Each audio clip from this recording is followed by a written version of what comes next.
Assalamualaikum warahmatullahi wabarakatuh. Nama saya Agil Hari, saya dari kelas 1C Ilmu Komunikasi dengan mata kuliah Sosiologi. Di sini saya akan mereview semua bab di sosiologi yang sudah diajarkan oleh dosen mata kuliah Sosiologi. Yang bab pertama itu ada pengertian sosiologi. Pengertian sosiologi itu ada dua. Yang pertama secara umum dan kedua itu ada secara menurut para ahli. Yang pertama itu secara umum, sosiologi itu ilmu yang membahas tentang berbagai aspek dalam masyarakat serta pengaruhnya bagi kehidupan manusia. Yang kedua itu ada pengertian sosiologi menurut para ahli. Yang pertama itu Auguste Comte. Sebagai orang yang mencetuskan konsep ini, Auguste Comte ini mengatakan nih bahwa sosiologi ini merupakan ilmu positif, yang artinya nih ya, dalam mempelajari berbagai gejala sosial yang ada dalam masyarakat ini, sosiologi itu sangat berlandaskan pada logika ilmiah dan rasional. Yang kedua itu ada Karl Marx. Sedangkan kalau Karl Marx ini dalam The Communist Manifesto mempercaya bahwa sosiologi bisa melawan penindasan dan melahirkan masyarakat itu tanpa kelas, jadi rata semua kelasnya. Dia yakin nih bahwa kalau sosiologi bahwa masyarakat ini harus dibebaskan dari sistem kapitalis. Nah, di bab kedua ini ada proses sosial dan interaksi sosial. Proses sosial itu objek pengamatan adalah peristiwa sosial atau pembuatan sosial yang harus dibedakan dari kegiatan biologis. Kalau interaksi sosial itu hubungan sosial yang dinamis berkaitan dengan hubungan antar individu dengan individu, kelompok dengan kelompok. Contohnya itu individu dengan individu, kayak saya nih ketemu teman saya lagi di jalan ya, saya sapa gitu. Kalau individu dengan kelompok itu kayak lagi demo nih. Kayak lagi demo, orang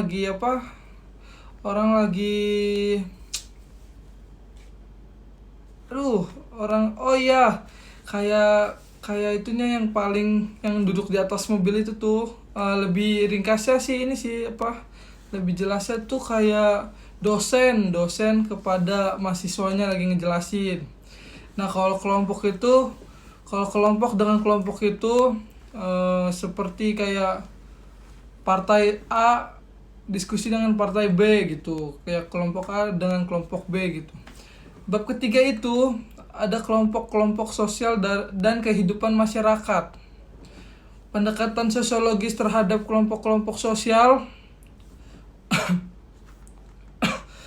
Kelompok sosial dalam pendekatan sosiologis yaitu kelompok sosial akan berkembang dalam membentuk dan kegiatannya di mana kelompok sosial dapat membantu dalam pembentukan kepribadian seseorang yang ada di dalamnya.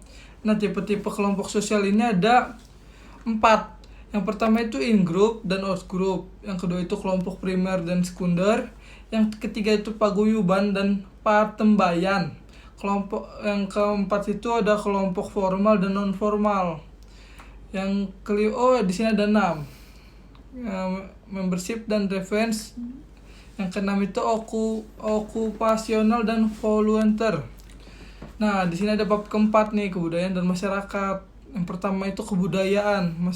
Masalah kebudayaan juga diperhatikan dalam sosiologi.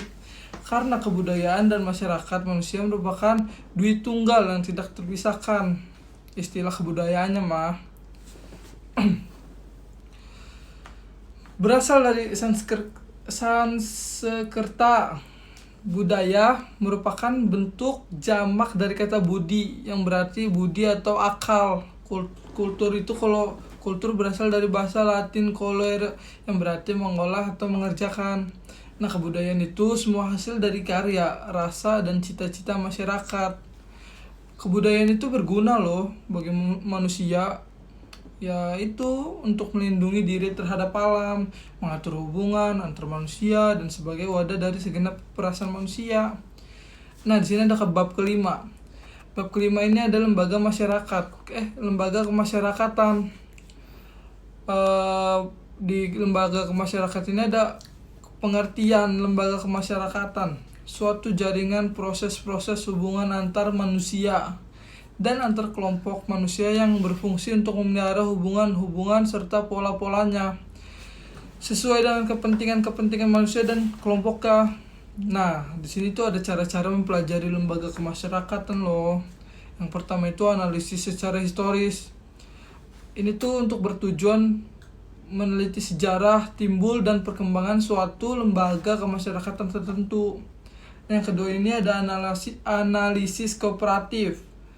Bertujuan menelaah suatu lembaga kemasyarakatan dalam berbagai masyarakat berlainan ataupun berbagai lapisan sosial masyarakat. Nah, di sini ada yang ketiga ini ada analisis fungsional. Lembaga-lembaga kemasyarakatan dapat diselidiki dengan jalan menganalisis antar lembaga-lembaga tersebut dalam suatu masyarakat yang lebih menekankan hubungan fungsional. Nah, bab 6 ini tuh ada lapisan masyarakat. Setiap masyarakat ini tuh mempunyai loh penghargaan tertentu terhadap hal-hal yang bersangkutan gitu. Kayak nih misalkan mereka itu punya kekayaan material. Nah, akan menempati kedudukan yang lebih tinggi dibandingkan pihak-pihak lain gitu. Gejala tersebut itu menimbulkan lapisan-lapisan masyarakat yang merupakan pembedaan posisi-posisi seseorang atau suatu kelompok dalam kedudukan yang beda secara vertikal. Di antara lain itu ada di antara lapisan itu yang atasan dan rendahan itu ada lapisan yang jumlahnya dapat ditentukan sendiri oleh mereka yang hendak belajar atau mempelajari sistem lapisan masyarakat gitu. Biasanya itu golongan yang berada di dalam lapisan atas tidak hanya memiliki satu macam saja dari apa yang dihargai oleh masyarakat, tapi kedudukan yang tinggi itu bersifat kumulatif. Nah, di sini ada bab 7. Bab 7 itu ada kekuasaan, wewenangan, dan kepemimpinan. Ya, yang pertama itu ada hakikat kekuasaan. Ya, kekuasaan itu kan artinya kayak kemampuan untuk mempengaruhi pihak lain menurut hendak yang ada pada pemegang kekuasaan itu.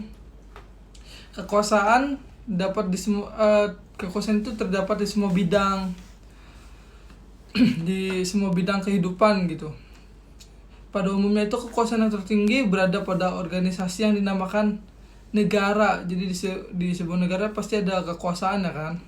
Nah, yang kedua itu ada wewenang merupakan hak dan kekuasaan pemegang jabatan untuk memilih, mengambil sikap atau tindakan tertentu dalam melaksanakan tugas dan mempunyai peranan sebagai penyeimbang terhadap tanggung jawab guna mendukung berhasilnya pelaksanaan tugas itu. Yang ketiga itu ada kepemimpinan dalam organisasi. Itu adalah sebuah proses ya di mana pemimpin itu mempengaruhi, memberi contoh kepada yang ada di dalam organisasi tersebut. Ya udah gitu. Di sini udah ada bab 8 ya. Kita udah masuk bab 8, bab terakhir yaitu perubahan sosial dan budaya. Menurut Kingsley Davis, perubahan sosial budaya itu merupakan perubahan yang terjadi pada struktur dan fungsi masyarakat. Perubahan dalam sistem sosial kemasyarakat yang berbeda dari cara hidup sosial yang sudah ada sebelumnya. Perubahan ini tuh meliputi nilai, ideologi, sikap, hingga pola perilaku dalam kelompok masyarakat gitu. Faktor-faktor yang menyebabkan perubahan sosial dan budaya, bertambah atau berkurangnya penduduk, penemuan-penemuan terbaru, pertentangan masyarakat, terjadinya pemberontakan dan revolusi. Ya mungkin itu saja yang dapat saya sampaikan. Tugas kali ini mereview semua bab sosiologi, mata kuliah sosiologi. Mohon maaf bila ada salah kata atau ada lebihnya. Wassalamualaikum warahmatullahi wabarakatuh.